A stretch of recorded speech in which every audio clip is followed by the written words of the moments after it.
अस्सलाम वालेकुम फ्रेंड्स, उम्मीद है कि आप सब खैरियत से होंगे। तो फ्रेंड्स, मैं आप लोगों के लिए टिप्स लेकर आई हूँ, उस टिप्स में सिर्फ 3 चीज़ें इस्तेमाल होनी हैं और ये 3 चीज़ें आपको पंसारी की शॉप से मिल जाएंगी और इससे आपको 3-4 फ़ायदे होंगे। तो सबसे पहले आपको ये फ़ायदा होगा कि जोड़ों में सूजन हो जाती है अक्सर लोगों के, ठीक है, जिसकी वजह से उन्हें दर्द होता है।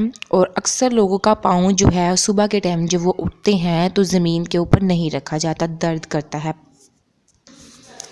और कमर में दर्द वगैरह होता है, कमर का दर्द, खिंचाव वगैरह, और कंधों में खिंचाव होता है जिन लोगों के।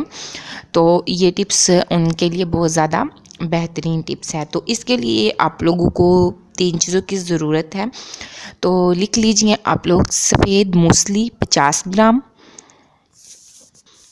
चौक चीनी 50 ग्राम, सूरज जानशीरी 20 ग्राम। ये तीनों चीज़ें आप लोगों ने ले लेनी है, जितनी जितनी क्वांटिटी बताई है उसके हिसाब से आप लोगों ने इन तीनों चीज़ों का पाउडर बना लेना है। अच्छे तरीके से सॉफ़्ट कर लेना घर लाकर, फिर उसके बाद आप लोगों ने इन तीनों चीज़ों का पाउडर बना लेना है।